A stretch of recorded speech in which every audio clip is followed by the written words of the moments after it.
حامدا ومصليا أما بعد بسم الله الرحمن الرحيم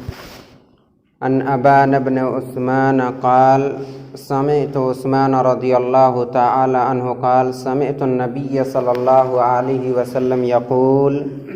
من قال صباح كل يوم ومساء كل ليلة ثلاثا بسم الله الذي لا يضر مع اسمه شيء في الأرض ولا في السماء وهو السميع العليم لم يضره شيء رواہ البخاری فی الادب المفرد۔ ابان بن عثمان بیان کرتے ہیں، میں نے عثمان رضی اللہ تعالی عنہ کو کہتے ہوئے سنا، حضرت عثمان غنی رضی اللہ تعالی عنہ کہتے ہیں میں نے اللہ کے نبی صلی اللہ علیہ وسلم کو فرماتے ہوئے سنا، من قال صباح کل یوم ومساء کل لیلۃ، کہ جو بھی آدمی ہر دن صبح اور شام کے وقت تین مرتبہ یہ دعا پڑھے، بسم اللہ الذی لا یضر مع اسمہ شیء فی الارض ولا فی السماء وہو السمیع العلیم لم یضرہ شیء، تو کوئی بھی چیز اس کو نقصان نہیں پہنچا سکتی ہے۔ بہت آسان دعا ہے، بسم اللہ الذی لا یضر مع اسمہ شیء فی الارض ولا فی السماء وہو السمیع العلیم، کہ میں اللہ کے نام کے ساتھ پناہ طلب کرتا ہوں جس کے نام کے ساتھ کوئی بھی چیز آسمان و زمین میں تکلیف نہیں پہنچا سکتی۔ یہ دعا جو بھی آدمی صبح اور شام کے وقت ہر دن تین مرتبہ پڑھ لے تو کوئی بھی چیز اسے تکلیف نہیں پہنچا سکے گی۔ بسم اللہ الذی لا یضر مع اسمہ شیء فی الارض ولا فی السماء وہو السمیع العلیم وکان اصابہ طرف من الفالج۔ حدیث کے راوی ابان بن عثمان کو اس کے جسم کے بعض حصے میں فالج ہو گیا تھا، وہ فالج کے شکار ہو گئے تھے۔ فجعل ينظر الیہ، تو ابان بن عثمان نے جس سے حدیث بیان کی تو سننے والا ان کی طرف دیکھنے لگ گیا شک کی نظروں سے کہ واقعی اگر یہ حدیث صحیح ہے تو پھر آپ کو فالج کیوں ہو گیا ہے، آپ فالج کا شکار کیوں ہو گئے ہیں اگر واقعی یہ حدیث صحیح ہے تو۔ ففتن لہ، تو حدیث کے راوی ابان کو اس بات کی بھنک لگ گئی، ان کی سوالیہ نظروں کو انہوں نے بھانپ لیا۔ فقال، تو انہوں نے کہا کہ ان الحدیث،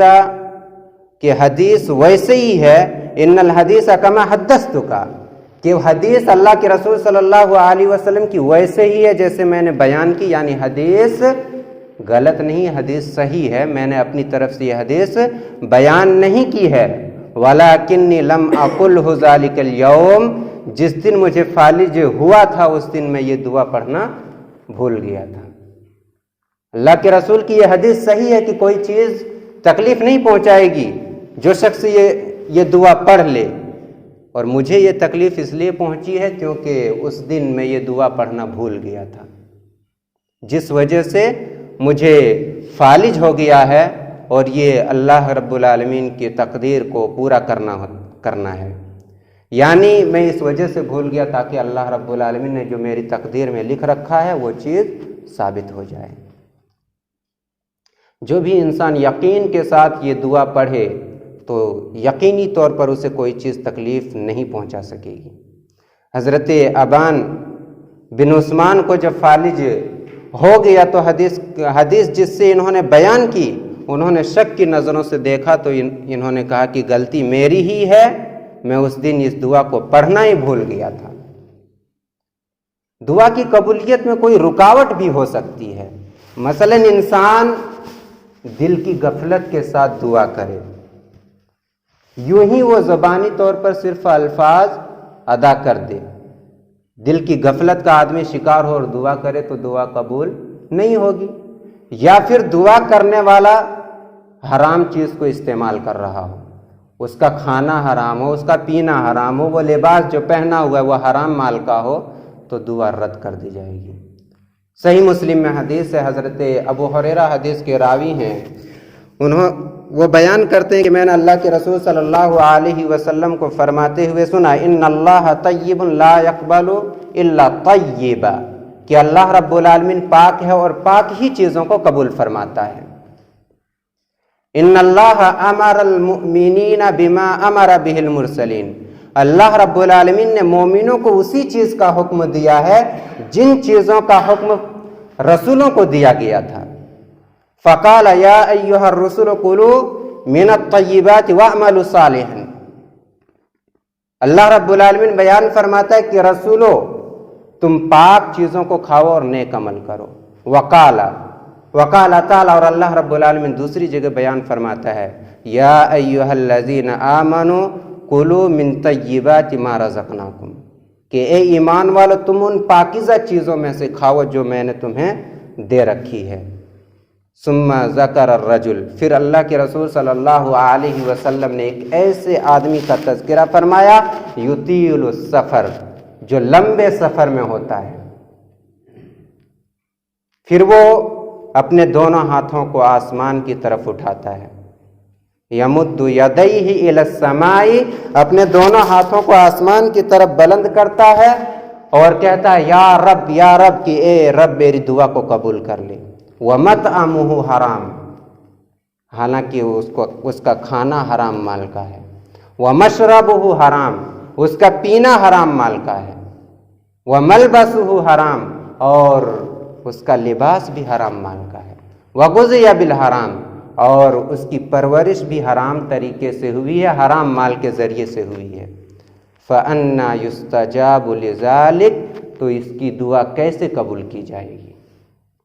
معلوم یہ ہوا کہ انسان حرام مال کو استعمال کرے تو پھر اس کی دعا قبول نہیں کی جائے گی، حتیٰ کہ مسافر کی دعا بھی رد کر دی جائے گی۔ ایک دوسری حدیث میں ہے کہ 3 لوگوں کی دعائیں رد نہیں کی جاتی ہیں، ایک مظلوم کی دعا، دوسری مسافر کی دعا، اور تیسری اولاد کے حق میں والد کی دعا۔ لیکن اس مسافر نے حرام مال کا استعمال کیا، چونکہ حرام مال کا استعمال کرنے کی وجہ سے اس کی دعا رد کر دی گئی۔ جس بھی انسان کے زیر استعمال حرام مال ہو تو اس کی دعا قبول نہیں کی جائے گی۔ یہ دعا کی عدم قبولیت کے اسباب میں سے ایک سبب ہے۔ یا پھر انسان کی دعا قبول کر لی جاتی ہے لیکن اس کو ظاہری طور پر نظر نہیں آتی، جیسے گزشتہ درس میں ایک حدیث بیان کی گئی تھی، حضرت ابو سعید خدری رضی اللہ تعالیٰ نے بیان کرتے ہیں اللہ کے رسول صلی اللہ علیہ وسلم نے ارشاد فرمایا کہ جو بھی مسلمان اللہ رب العالمین سے دعا کرتا ہے بشرطے کہ اس نے گناہ کی دعا نہ کی ہو اور رشتہ داری ختم کرنے کی دعا نہ کی ہو، تو 3 چیزوں میں سے ایک چیز عطا کر دی جاتی ہے اسے۔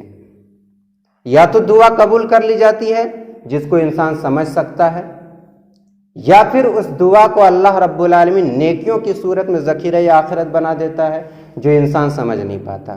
یا پھر کوئی مصیبت اس کے اوپر نازل ہونے والی تھی، دعا کی وجہ سے وہ مصیبت ٹل گئی، یہ بھی چیز انسان کو سمجھ میں نہیں آتی۔ تو یہ 2 چیزیں انسان کو نظر نہیں آتی، تو یہ انسان نہ کہنے لگ جائے کہ میری دعا قبول نہیں ہو رہی ہے۔ حدیث کے راوی کہتے ہیں کہ اذن نکسرا،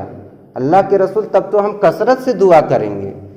قال اللہ اکثر، اللہ کے رسول نے کہا اللہ بھی کثرت سے نوازنے والا ہے۔ اگر انسان کو ظاہرتاً اس کی دعا قبول ہوتی ہوئی نظر نہ آئے تب بھی دعا کرے، کیونکہ 3 چیزوں میں سے ایک چیز اسے مل کر رہتی ہے، یا تو دعا قبول کر لی جاتی ہے اور یہ چیز انسان کو نظر آ جاتی ہے، یا نیکیوں کی صورت میں ذخیرہ آخرت اللہ رب العالمین بنا دیتا ہے، یا پھر کوئی مصیبت اس دعا کے ذریعے سے اللہ رب العالمین ٹال دیتا ہے۔ اللہ تعالیٰ سے دعا، اللہ تعالیٰ ہم سبوں کو صحیح سمجھ اور